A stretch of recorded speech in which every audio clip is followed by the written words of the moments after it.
I would like to welcome everyone. Good afternoon, good evening, depending on where you are. The topic of this session heavily was inspired by the forthcoming European Union regulation on deforestation-free supply chains for commodities. And the background for this webinar for this group was that jointly we realized that there are different levels where smallholder farmers in the coffee value chain, especially those under high shade cover with sustainable practices, face barriers to market entry, and that the respective tools have to be adapted and rethought to make them inclusive and to work towards smallholder inclusion. The way this session is organized is that my colleague Federico will first provide a short background about the coffee sector in Honduras as an example case, because we felt that this is important to understand the reasoning for our tools. Then Brian will be talking about traceability platforms and interoperability of these and why that relates to smallholder inclusion. Louis is leading remote sensing for commodities and will demonstrate how technical tools can be made more inclusive of smallholder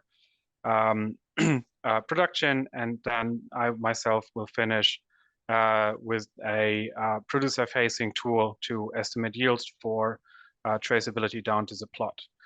With that, I would like to give the word to Federico. Please go ahead. Thank you, Christian. I hope you're able to see my screen.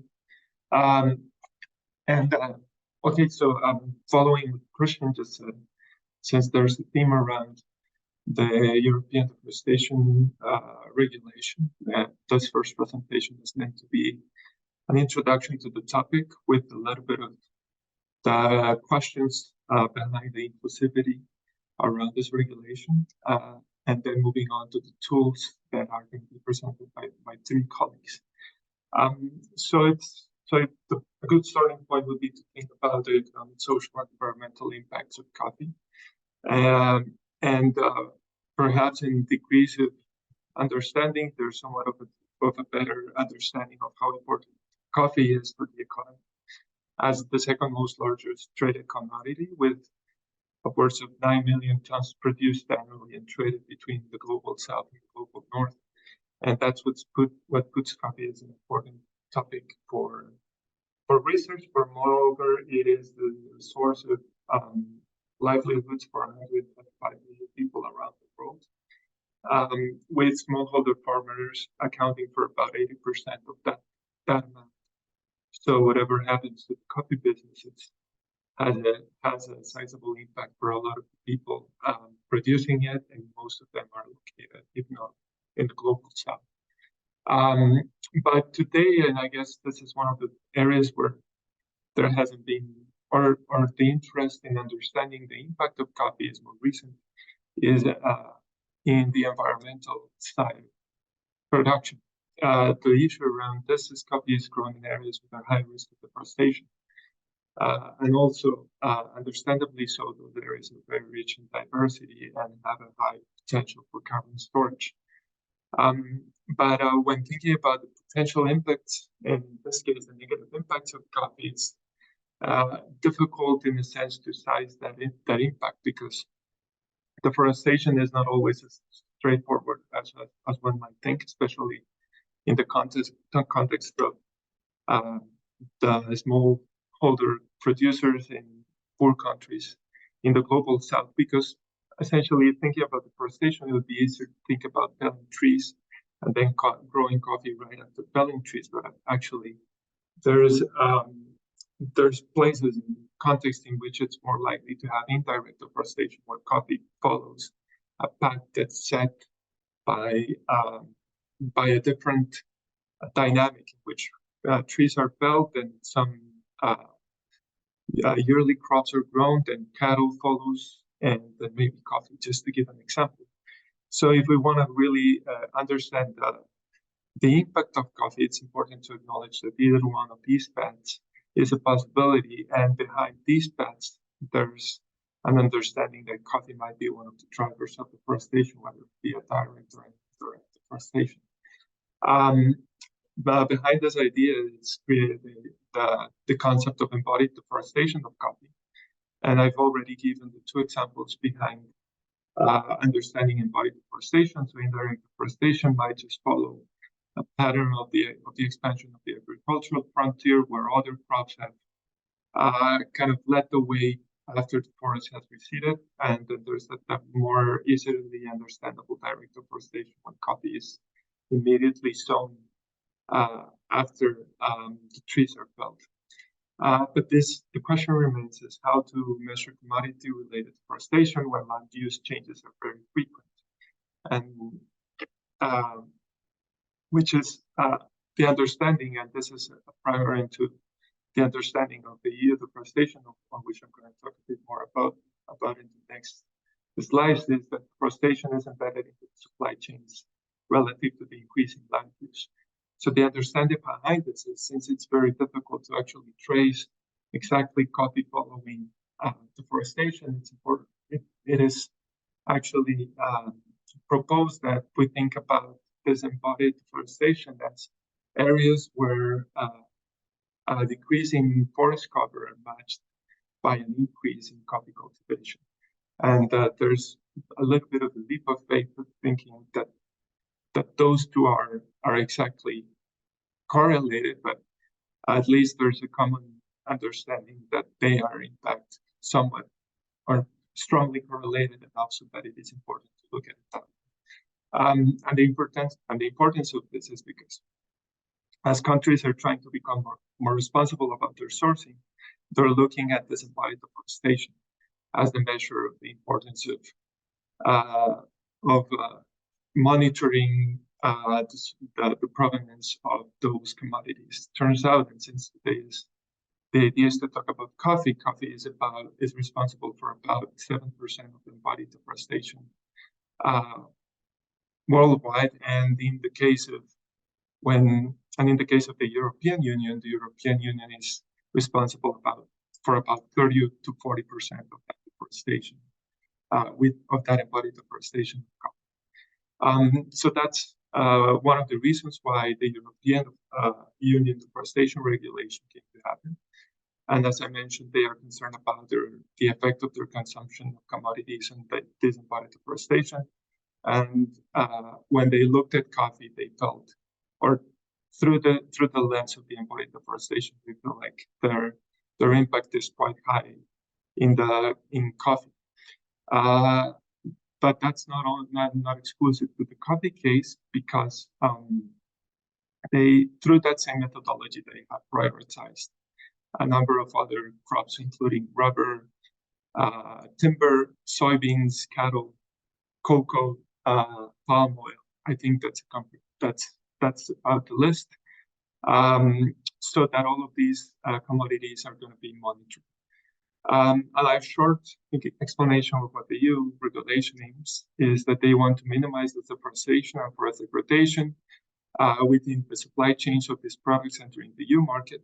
And this means, or the key concept around this is that companies placing products on the EU market must exercise due diligence to evaluate risks in their supply chain, so that when the product is being taken into the European market, those exporters should be able to demonstrate that this particular lot is not linked to deforestation.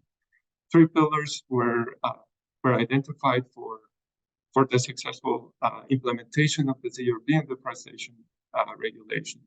The first one would be the benchmarking, second one would be geolocation, and the third one would be monitoring. Benchmarking just means assessing the risk level of spatial units worldwide and see how likely they are to be the source of deforestation as a product of the commodity in case geolocation refers to the fact that even as once the product is being, once the spatial region has been, the risk has been assessed, it's also important to have key bits of information in which we know where this product was particularly produced.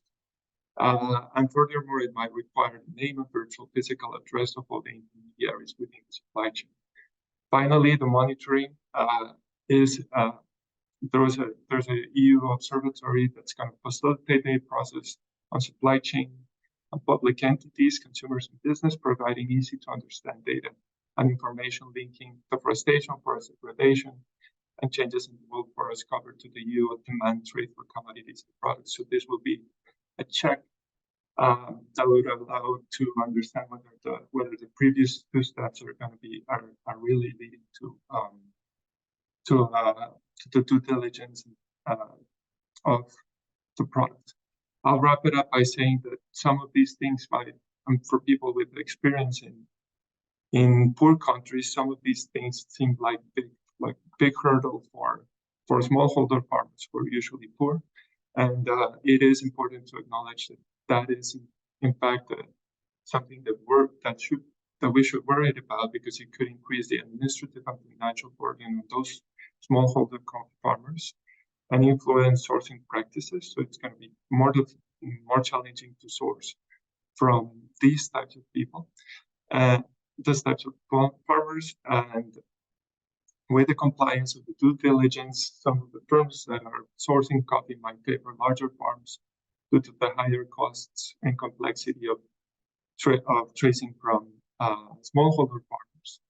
And there's some question marks about whether this foreign demand actually drives agricultural expansion in all contexts, but especially in some particular contexts, and whether those could be better explained by population growth within those countries.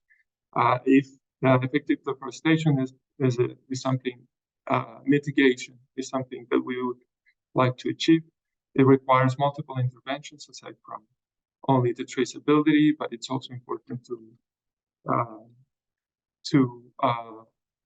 reduce law enforcement, forest management support, payment for ecosystem services, and national action with guidelines under development to ensure companies can trade their supply chains. And I'll stop here and then pass it on to Christian, who can lead. Thank you, Federico. Yeah, I think it was very, very clear. The bottom line is that the sector will likely pivot to larger producers and exclude forest communities, and thereby not actually stopping deforestation while potentially doing harm to smallholders. Brian, are you ready? 10 minutes to talk about the traceability systems that Federico already mentioned. I am ready. Can you see a screen? We see not the presentation, but the slide deck. Okay, great. Yeah, thank you. I'm really happy to join you to talk about this theme, and sorry that some of our female colleagues were unable to join today to co-present with us, but that's the way it goes sometimes. So yeah, I think with Federico gave us a great overview of what's at stake with this particular deforestation regulation that really is sending shockwaves through these global commodity chains. So I won't, in interest of time and not belaboring the point, I'll get into a bit more about what's at stake with exclusion versus exclusion, inclusion versus exclusion, and some ideas about what we can do about that. So it's not, digitization in supply chains and value chains is not a new thing. It's been decades that, data and information technologies have been used to build new sort of capabilities for traceability, transparency, coordination, and so forth in supply chains. I think it is fair to say that what was already a pretty fragmented space is at risk of getting even more fragmented because of policy interventions like EUDR, the German Supply Chain Due Diligence Act, and several others that are coming where the intent is that we can foster greater, more responsible behavior in global food systems, but the risk for unintended consequences is also high. And I think it's fair to say, at least from what I've heard, there are many providers out there that are trying to help companies comply with these regulations, and that's probably contributing to this fragmentation and lack of common digital standards. This has direct implications for economic participation and inclusion. As Christian mentioned about large actors kind of being in a privileged position, I think we're already starting to see it happen. This is a particular news item I saw from an online publication that highlights Cargill and some of their closer partners investing all along the chain for where they're sourcing these particular commodities mentioned. Cargill is in a position to be able to do that, and kind of by default that can favor and reinforce their position where they happen to be an incumbent firm or other large firms. It's worth noting that the so-called Brussels effect is real, where a policy is adopted and mainstreamed within the European Union. It has global repercussions and perhaps unintended consequences. With the Global Data Protection Regulation, for example, we saw that very large digital firms were ready to comply on day one, and that's because they had compliance departments, lawyers, teams, developers, all at the ready to be ready for compliance with that regulation that came into effect a few years ago. And so EUDR enforcement begins late next year. And as we can see, some of the large actors are already quite ready to be able to comply. So this kind of starts to point to the importance of interoperability because it's the way in which multiple actors can participate in the system, and they don't have to be actors that are capable of investing across the whole of the chain. So I think it's a sort of foundational and fundamental aspect of enabling inclusion and participation. I'm a co-facilitator of a working group under the Digital Integration of Agricultural Supply Chains Alliance, DIASCA, specifically the interoperability of traceability solutions working group. DIASCA is a very interesting alliance of some 200 public, private, nonprofit actors that share a common interest in getting this integration working and kind of claiming some of the economic and social benefits that should flow from those, and environmental, I should say. In our last traceability working group, we did kind of a rapid poll and found that diversity of view, and also found very common concerns about just general readiness. It's very opaque right now how much it's going to cost to be, compliant. That people are aware of the regulation and what to do about it is a concern, and all of this kind of loads on, the potential for unintended consequences and social or economic exclusion. And I think interoperability really cuts right to the heart of how do we take on and manage these challenges. So what do we do about it? Well, there's a method that was implemented with some degree of success by the International Standards Organization as they pulled together a new strategic advisory group on smart farming, which is essentially a kind of capabilities lens on how do we manage these challenges. And what we mean by that is, taking a kind of whole of system or whole of sector or whole of chain, in this case, view, and fostering some pre-competitive communication and collaboration around what should the system itself be able to do. In this case, a whole of a supply chain, say, its capability to deliver, deforestation-free commodity, we could say, by way of sort of shorthand. But then what should actors in that system be able to do with data and digital technologies before you ever get into choices around technologies or standards, which those can become pretty, contentious discussions pretty quickly. And unless you have an idea and a degree of consensus and collaboration about what it's supposed to add up to, you can sort of get bogged down in, comparative, technology fights or what have you. Specifically with EUDR, some of the capabilities, and Federico mentioned some of these, they sort of seem to point that one or more actors or multiple actors need to be able to enable, geolocation of farms and fields with points and polygons. In fact, the regulation itself uses those terms, points and polygons. The ability to use interoperable unique identifiers that can point to farms, fields, commodities, batches, management of consent and data sharing obviously comes into play. The capability to sort of monitor what's happening with deforestation and unpack some of that complexity that Federico referred to around what the drivers might be and how do you sort of attribute back to particular commodities. There's a complexity there that needs to be taken on and managed. And all of these things could then load on or enable tracking of provenance, the data that supports that, and ultimately, can be used by traceability systems. All of that is sort of stratospheric, and it's good to remember that the actual interface with this technology needs to be anchored in human-centered design and and delivered in ways that are actually meaningful for people, or we run the risk of excluding a large swath of the people that we aim to be of service to.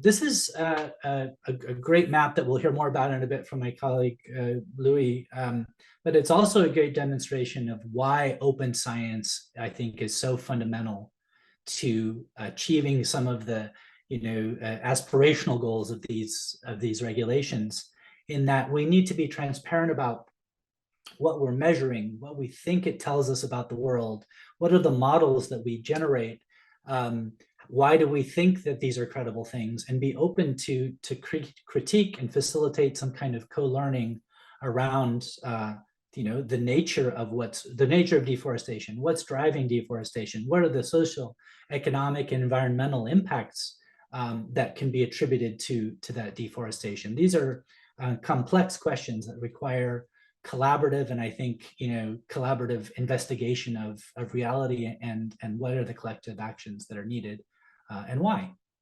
And I think it's just to reinforce Federico's points, there's still so much we have to learn about what is the real relationship between traceability, transparency, sustainability, and social and economic outcomes that inspire these policies. And again, I think open science is a key way that we need to be proceeding with that.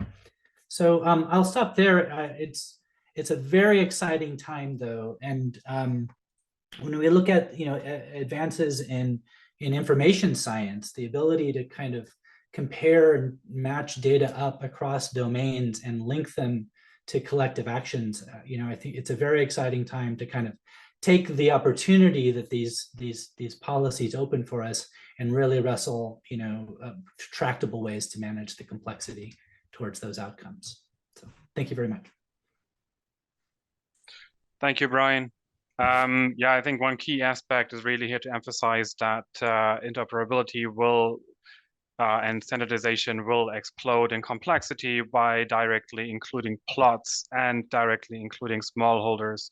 So that's one thing I always appreciated about this problem.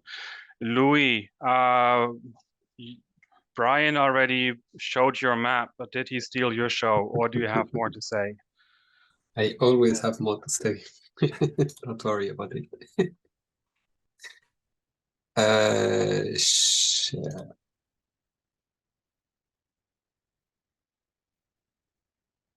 Okay, can you see my screen in presentation mode? All good. So yeah, I'm going to present this Terra-I Plus tool that is currently being developed. That was implemented in Vietnam, that we are trying to scale up. And basically, this Terra-I Plus tool comes from the EUDR that makes urgent the need to have, well, first, ambitious global corporate commitments to reduce community-driven deforestation. We will need a robust due diligence solutions against deforestation and link it really to the key commodities. And this solution will need to be widespread across the globe, basically, because only for cocoa and coffee alone, we're already at 70 countries that we need this type of solution being implemented. And while it needs to be developed at large scale, and as the EUDR points in the legislation, remote sensing could be a solution or some help in the process. We need really high precision to protect against unjustified exclusion of vulnerable smallholders. Basically, if we create a very global data sets that is using only globally available data, and it's not built from the bottom up, you have a very high risk to exclude more vulnerable smallholders that are not well represented in those global data sets. The tool Terra-I Plus started as an industry-driven tool. Basically, the coffee industry came to us showing that they have a lot of pressure coming from the certification standard and regulation, such as the EUDR, and they are also making more and more commitment to net zero emissions, which drives the need for highly accurate sourcing crop location for key commodities and data-driven approach to carbon footprint reporting. So that's where Terra-I come from. We leverage the Terra-I team's more than 17 years of experience in tracking deforestation to design the tool. The tool was designed in collaboration with the coffee industry and for the coffee industry. And it was designed basically around 4 main functionalities. First, find new areas for low-risk investments in certification. Monitor risk related to deforestation in compliance with certification standard and regulation, inform auditors about risk management, and finally, quickly identify opportunities for carbon sequestration within agroforestry systems. So these were the key functionalities that we identified together with the industry. And well, first, what is the challenge in building such a tool? Well, these are two high-resolution imagery example. One is of coffee systems on the left, and on the right is some cocoa systems mixed with forest. And even if I put the label, we've got some full sun coffee, some highly shaded coffee, we've got some forest, cocoa, deforestation, and we can see that it's really, even for human eye, really hard to differentiate those different systems with remote sensing. And to automatize this at global scales is even harder, of course. So we had to do some innovation to be able to do that. The first one is some techniques using deep learning and remote sensing to be able to highly map coffee and cocoa with very high precision, around 85 to 95% of accuracy. This is an example here in Central Highland of Vietnam, where every 10 by 10 meter pixels are basically allocated a land cover class. So these types of maps can then be used, of course, to link the current commodity to deforestation and start to see what's the impact of a given commodity chain on the forests. And a second innovation that we had to do is, as you might know, coffee and cocoa are very often grown under shade trees and have very complex agroforestry systems. And it's very important to be able to differentiate those agroforestry systems from forests. Because again, if we start to have less accuracy in those very important systems, then we might even have a contrary effect of what we want, and it's the decrease of agroforestry, because there are too many accuracies in the systems that needs to say that it's not forest and was not deforested. So again, we need to be very, very precise in how we can map shaded systems and recognize shaded system from forest. And to do that, we also had to develop some deep learning methods based on very high resolution imagery to be able to detect first every single shade trees in some systems in small cells, and then scale this up at a very large level using 10 by 10 meters data.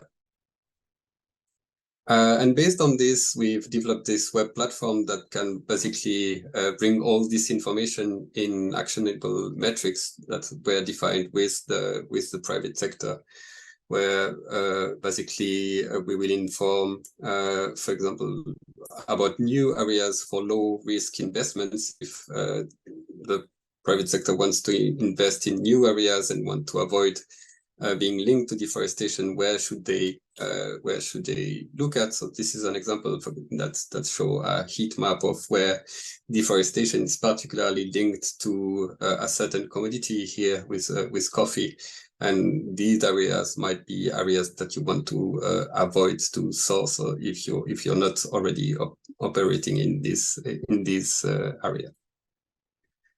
The second one is to monitor the risks related to deforestation and compliance with certification standards and regulations in a given commodity chain, where you already know where are your farms, where are your polygons that we already mentioned before. And in this case, we can be much more precise in saying what are the risks of being involved in deforestation for different farms, given the distance from the deforestation and the shape of the plots and etc. Finally, we create automated reports that can be shared with auditors. And I was talking about the carbon stock and the carbon footprint. Based on the shade level analysis that I presented before, we can also start to have a better understanding within a given commodity chain, what is the carbon footprint, what is the gap to net zero, and some basic scenarios of if you convert all your area in heavily shaded systems, what would be the impact on your gap to net zero. And again, you can see this across large areas and for specific farms. Our vision for Terra-I Plus as a scalable tool. Well, first, our goal for the next few years is to integrate at least 95% of cocoa and coffee cultivation areas. But as I said at the beginning, we really see this as an exercise that needs to be developed bottom up and not a global map that is made based on globally available data. So there's a need to create an academic network, a network of local authorities, and network of private sectors partners within each of these countries to start develop solutions based on the common standards to avoid to have too many systems in each countries, have different systems and different standards and etc. But still have something that is created in each countries. Foster transparency and inclusiveness by also reducing the future scale-up costs. So we would first see the first 95% of the cultivation areas, but then that would easily enable the scale up to the 5 remaining % at lower cost and help the inclusion of more vulnerable areas. Of course, promote interoperability, like Brian mentioned during his presentation. It will be key to have a system that can operate with different standards and different systems already existing in the private sectors. simplify traceability, and have a system that is self-sustainable through mainly 2 revenue streams. And that's basically it. Thank you for your attention. The system is not totally publicly live, but it's already online. So if you want a demo, you can still contact us by email or reach out to us, and we will gladly show you how it works and make a demo for you. And that's it. Thank you, Louis. I've already seen the new website, and I think it's developing really into a great tool. And yeah, let me pull up my presentation. You can see this now.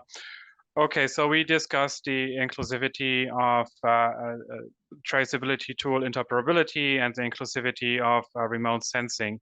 And I would like to present you our work on image-based yield estimates to detect anomalies in smallholder coffee supply chain, and why this matters to deforestation-free supply chains. Okay, it does not change the slide. Okay, coffee yield estimates are pretty much an established practice in coffee production, usually done by manual cherry counts, combined with sampling methods for trees, branches, or little nodes in which the coffee cherries are grown. This practice obviously requires travel time to the different fincas where the coffee is produced. It requires travel by trained personnel, and still, as you can imagine, counting coffee cherries all day long can result in fatigue problems and comparability problems. So why do people do it? It's a typical application for certification, especially for fair trade and Rainforest Alliance. And according to these yield estimates, quotas can be assigned, which quantities can be sold as certified by a producer to avoid side selling. And of course, you can also accordingly allocate resources, be it by a cooperative or the farmer themselves. Now the problem is it's time consuming, and why does this matter for the EUDR? And it's a bit further down the road, but Article 10, beyond verify and analyze information that we already discussed, geolocation, intermediaries, and remote sense information to show that the product is deforestation free. The importers are also responsible to prevent the risk of circumvention of the regulation, meaning that they shall not, they have to take measures to prevent that coffee, cocoa grown legally on not deforested plot is mixed with produce from deforested plots. The EUDR further states that we can use any technical or scientific means adequate to establish where the produce comes from. It usually alludes to Earth observation, as Louis explained, a global monitoring tool, but yeah, also other public or privately available tools are possible, but all have in common that there's a preference for something that is remotely verifiable, because of course the European Union does not have authority over certain countries, so they can only have to do spot checks if the third country agreed. So these are assumptions of the use for visual evidence from the farm that we would like to collect. Agroforestry systems may cause also false positives on satellite data, and in which case additional proof is required to show that in fact production was compliant. But such production practices or agroforestry system may create risk zones with high levels of scrutiny and a high level of spot checks required. So we believe that harvest estimates will be required by a lot more people than previously. It's not only required if you want to sell as certified, but also as a way of preventing the circumvention of the regulation. So we have developed a cell phone-based tool which can provide coffee yield estimates using AI machine vision. We replicate the conventional protocols and then use YOLO image interpretation to do the time-consuming counting and provide a yield estimate to the farmer. The advantages of this are of course, that it's remotely possible. It's transferable because the protocol is on the phone. It also provides real georeference information, digital evidence, and it is faster. We compared the AI estimate accuracy against the conventional accuracy. So on the left side, usual manual count, comparing the predicted harvest versus the observed harvest. And on the right, the plot shows the accuracy of our AI yield estimation. So based on image interpretation. And we are reaching a very similar R-square. So that we argue that our accuracy is comparable to the conventional method, but we're still faster, plus providing the additional benefits, such as digital evidence. The vision for the tool that what we're trying to work on the next phase, or have already tried out, is that we would like to create relevant agronomic advice from the data. And the experience is that most applications in the coffee sector go one way.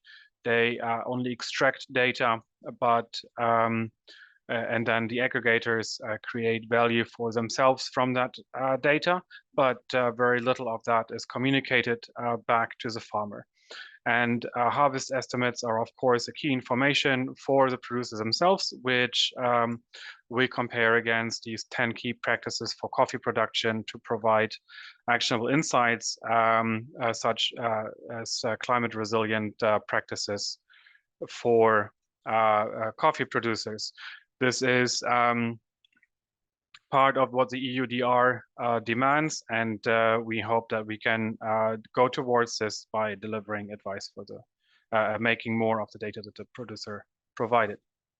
So in conclusion, our harvest estimates using image analysis have a comparable accuracy to traditional methods, but also provide the advantage of being remotely verifiable, georeferenced, and digital evidence. But what we're struggling with is that the performance depends on the correct application of the image collection protocol. So more effort will need to go into the co-design of the protocol and the user experience of the one.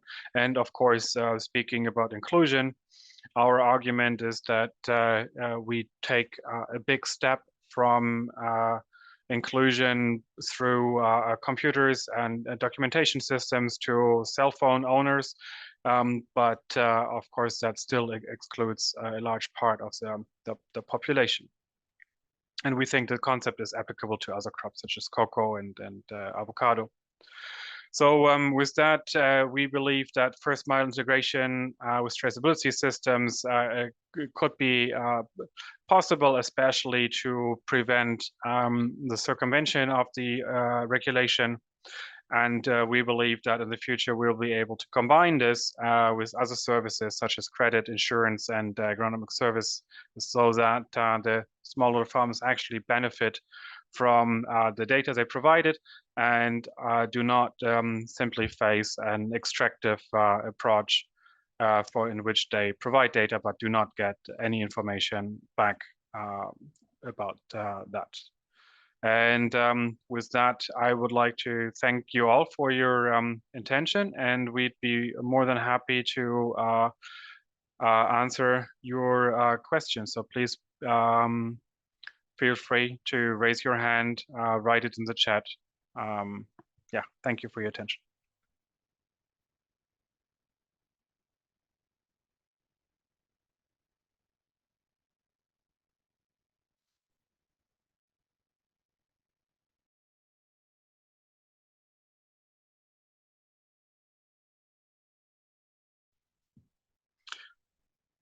Okay, I do see 2 attendees in the list, and I do not see questions.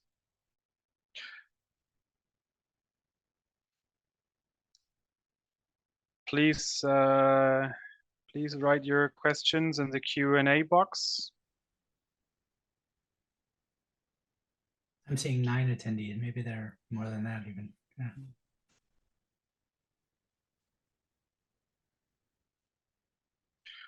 Okay, so there is a question how we can use AI to predict climate change. Now, that is an interesting question. One of the reasons behind the inception of the project was that actually coffee yield data is very unreliable. It's usually recall data.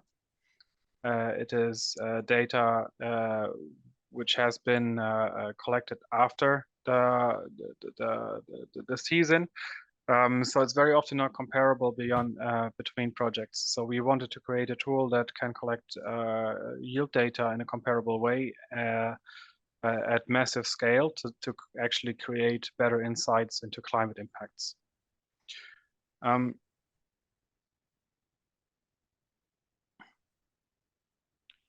Okay, that was. So Emad, I responded your question for coffee. We are working on tree crops, and what we see is that for tree crops, very often similar tools work towards large plantations and responding to the needs of large plantation owners, also citrus. And our idea was to create something that could also be applied for smallholder farmers, and the concept then could also work for citrus. Yeah. Then I see Kelly asking whether we've been looking at the variance in error of each estimate. We had the root mean square error there.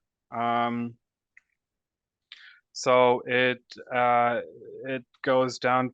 We have. Let me see if I can pull it up again.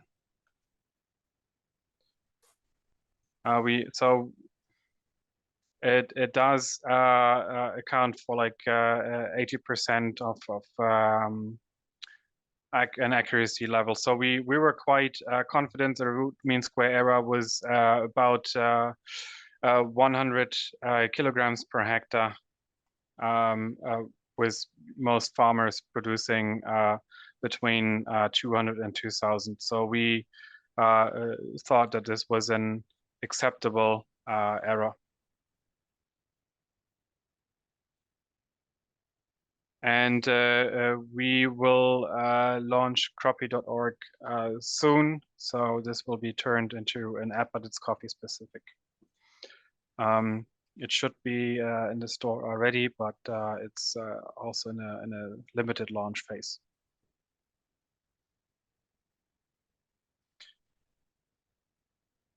Okay, I do not see questions. There is a chat. I hope I also answered Kelly's question.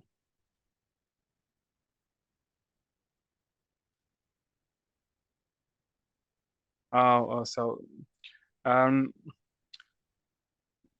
no, we're working on. So there is a lot of sources for error. Mostly, we're struggling with production systems which are not as well managed. Usually, of course, a manual count does not face occlusion problems where coffee cherries are hidden behind others, where a two-dimensional image analysis will have such problems, and we have to assume certain occlusion rates which may vary between different production systems. So the more homogenic production systems are, the better it works. Yeah, and then different one problem is that we have some overestimation for diseased plants because there is actually then more cherries visible in the background, whereas in a healthy plant there might be hidden behind leaves. So there are some sources of error, which interestingly come from both the user and the plant, but not as much from the AI itself.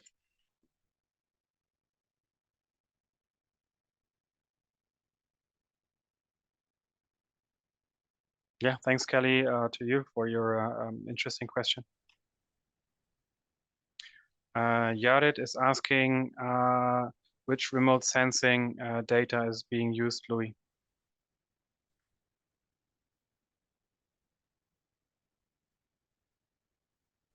Sorry, I was a bit.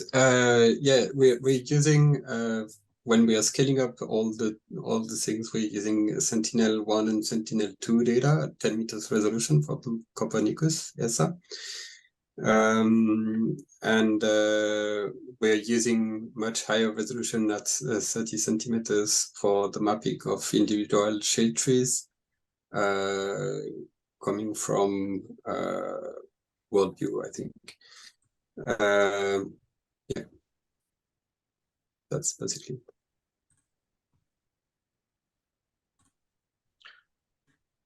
Yeah, I think one of the arguments was to make it low cost, right? Because it's a gigantic task, anyways, and it being low cost and open source is key also for inclusion, because as Louis mentioned, there are private systems which come at a higher cost and are used for proprietary insights. Okay.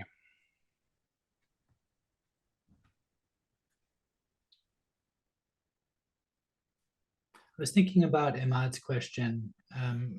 You know, so much of our research, or my colleagues' research, since I don't do it personally, but centers on agroclimatic forecasting, which can be, you know, pretty close in terms of timescale. You know, sort of this coming season. You know, what are some of the kind of climatic conditions and weather conditions that you might be more likely to encounter that would be of relevance for, you know, your crop or crops of interest. And at least from what I've seen, there's so much complexity in arriving at those kinds of forecasts with sufficient, you know, kind of trust that they're going to be useful things, that it hasn't really lent itself to very good sort of packaging into, you know, an easy in-app essentially.